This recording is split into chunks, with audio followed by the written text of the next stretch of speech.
There are two things I'm going to talk about. One is about REP, and I'm actually going to talk about an aspect of that first, which I found particularly interesting. And then I'm going to talk about how the courts are applying REP in relation to one case that Allison just mentioned, and another case that came out yesterday, the case of RE-SX.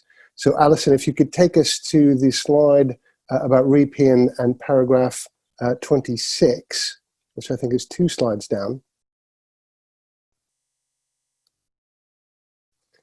I'm not going to talk about the background of REP. It's been around for a while. You've probably come across it. And I also know that Allison has spoken about REP at 2 of our previous family team webinars. But one aspect of REP that I found very interesting was the way the president summarized the judicial role in assessing lay witnesses generally and parents in particular. And of course, we were dealing in care proceedings, very complex care proceedings, but the description of the judicial role was particularly interesting. And this is what the judge said. This isn't on the slide, but it's from REP. The judge who undertakes such a hearing, a complex hearing with the court's determining facts, may well be able to cope with the cross-examination and the assimilation of the detailed evidence from the e-bundle and from the process of witnesses appearing over Skype. But that is only part of the judicial function. The more important part, as I have indicated, is for the judge to see all the parties in the case when they're in the courtroom, in particular the mother.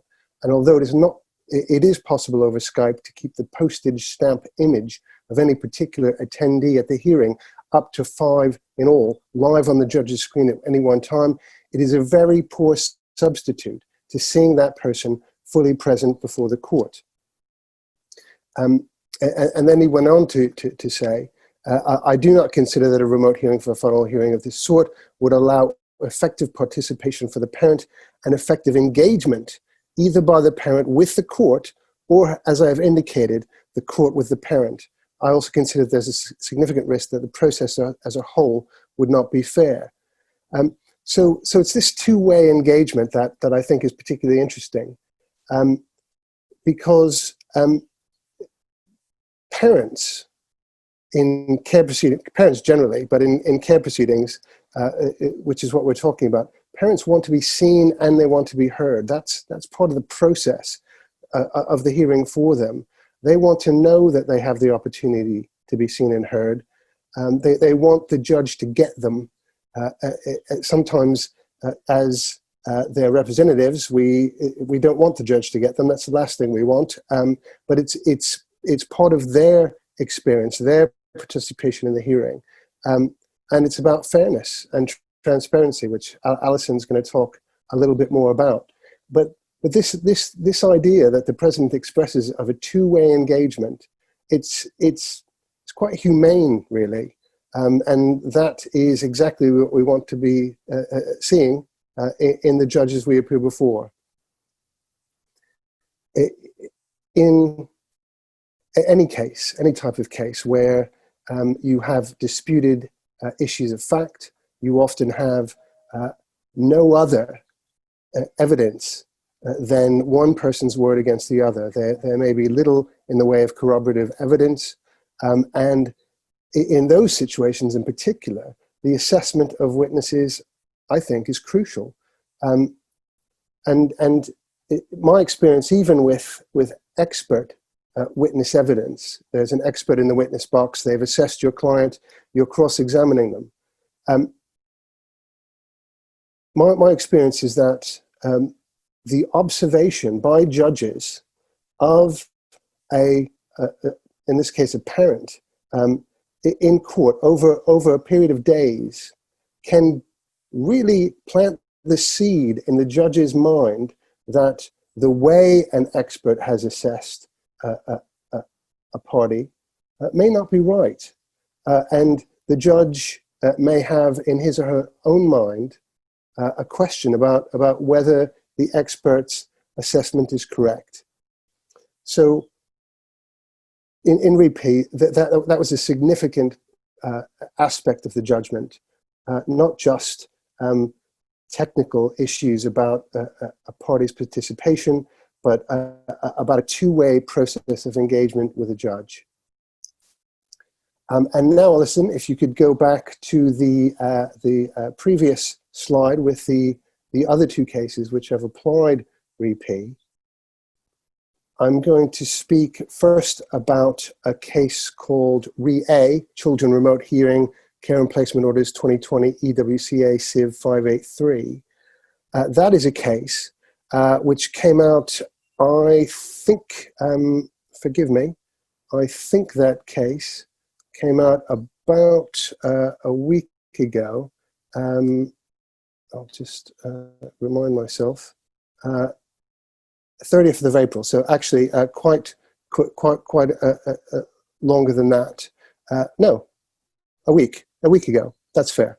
That is a case which the judgment is given by the president. So it will not surprise you to learn that the president has provided relatively consistent judgments in those two cases, RE-P and RE-A. He was accompanied on the bench by Lord Justices Peter Jackson and Nicola Davies, which were also the same bench in the case of RE-B, which Stephen is going to talk about shortly. The interesting thing about RE-A is that it was a decision by a judge at first instance to proceed with a hybrid hearing of a final hearing. And by hybrid, I mean the judge was going to deal with most of the case remotely, but because there were particular aspects of the father in that case, the judge's view was that he could attend remotely if he needed to. He could attend court in person and be the only one to do that if he needed to. And also the parents, when they were going to give evidence, were going to come to the court to give evidence in person before the judge. Now, you might think that resolves some of the issues that I've touched on in my discussion of the two-way process of engagement between the judge and the party, but the Court of Appeal did not agree. Within that case, the question of urgency was argued. The proceedings had been on foot for a year. The care plan was for a placement order, an adoption, and importantly, there were prospective adopters who had been identified. And so they were waiting in the wings. It was obviously early days in relation to those prospective adopters, but unsurprisingly, professionals were keen to ensure that there wasn't delay in that case. What the court also had in RE-A was an expert psychological assessment of the father, which assessed him as having dyslexia. He had difficulties in processing written information. He had an issue with the speed of his cognitive processing. And he was, in the words of the judgment, emotionally fragile and brittle. There was an issue as well with the father's access to the remote hearing through video technology, because he'd have to share an iPad with the mother. Obviously, she was separately represented. My experience is that the technical issues in these remote hearings can be overcome. They are not generally insurmountable, particularly if the local authority is prepared to reach into his pocket and pay for a solution. But in the court's judgment, the president reiterated the guidance that you've all seen, which is set out also in RE-P. I won't say very much about that. But the judge also made the very important point that the case law underlines, which is that the decisions on remote hearings are a matter for the judge in each case. There is no one-size-fits-all rule for remote hearings. And the guidance is only there to support the judges in making those decisions. It's not meant to bind anyone. And so, the president said in RIE was that that case, RIE, must not be taken as an authority that is generically applicable to one or more category of children's cases. It's also not a decision to be taken as holding that there should be no hybrid hearings where one or more party physically attends at a courtroom in front of a judge. It's always a matter for the judge. And as a practitioner, you get the feeling that the senior judiciary want to set markers down, they want to provide guidance, but they don't want to tie the hands of any judge. And so what we're left with is a plethora of relevant factors and circumstances that have to be taken into account. We're lawyers, that's what we do. We select factors and synthesize arguments, but it's not straightforward in many cases. The court in RIE concluded that the hybrid hearing didn't resolve the father's difficulties. He very much, the father that is, would struggle in the Court of Appeal's view to really process information and be able to participate fully. The president in RIE talked about the case of RIP. The court also considered the idea of a hybrid hearing with one or two parties coming into court, not necessarily even with their representatives there in person with them. The court considered that would create an imbalance of procedure. Again, it seems to me this is a very humane approach coming from the courts. The president said it at paragraph 52 of RIE, there's a need for caution when the only witness required to attend court is a lay party, when others, for example, the key social worker, are not. When a lay party is required to attend court, but his or her advocate is not, the cause for the concern at the imbalance in the process must be heightened. I certainly don't have an experience of a remote hearing where it was suggested that my client should attend in person, and I shouldn't. Many advocates have health problems, which would make them feel very, very hesitant about attending court in person during the lockdown. All in all, the balance of fairness has to come down clearly on the side of the lay party and their ability to participate fully in the hearing.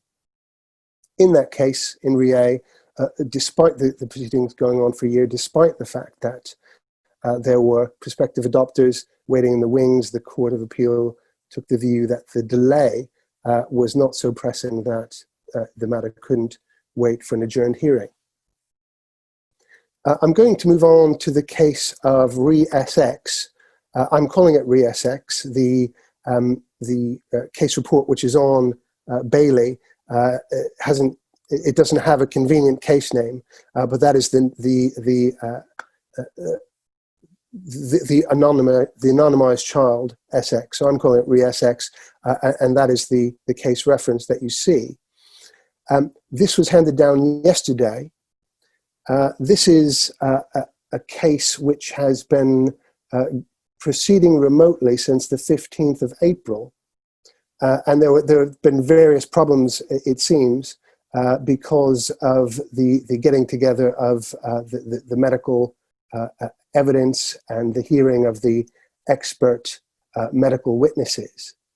But there were 5 days of evidence remotely. No one objected to a remote hearing. The parents were willing to participate on that basis. And Mrs. Justice Levin was proceeding. The case involved the death of a 2-year-old child who had fatal injuries, which I'd summarized briefly as 65 fractures, subdural hemorrhage, and retinal hemorrhage. so very complex. The parents are the only ones in on the list of possible perpetrators. So they're the only ones who could be in the pool. There's a slightly convoluted procedural history which I won't go into,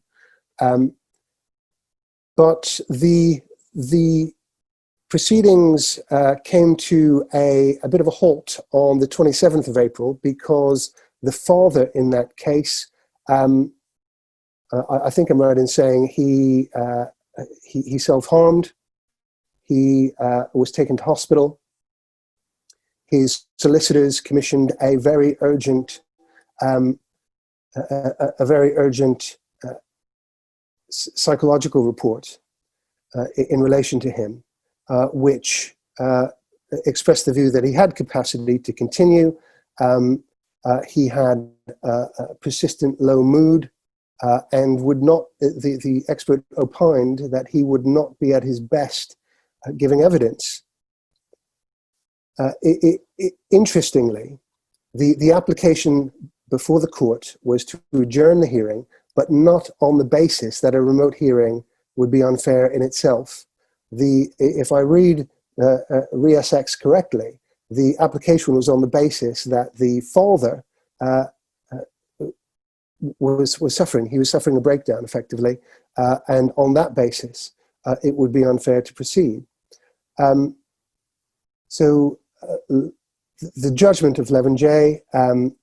Talks about that, but also goes into considerable detail about the question of remote hearings and effectively determines whether it's fair in that case to proceed remotely in those circumstances, but also expresses some views generally about remote hearings, which are very different from those expressed by the President in Re-P. In particular, Mrs. Justice Levin doesn't seem to be anywhere as near concerned about the judge's ability to see witnesses. It is not concerned particularly about the question of two-way engagement. The judge cites an immigration case, a public law case called SS Sri Lanka versus Secretary of State for the Home Department 2018, EWCA Civ 1391. That was a case where an immigration judge was hearing evidence remotely from someone who applied through the immigration courts. And in short, the view of that case, there's some very interesting excerpts from that case set out in the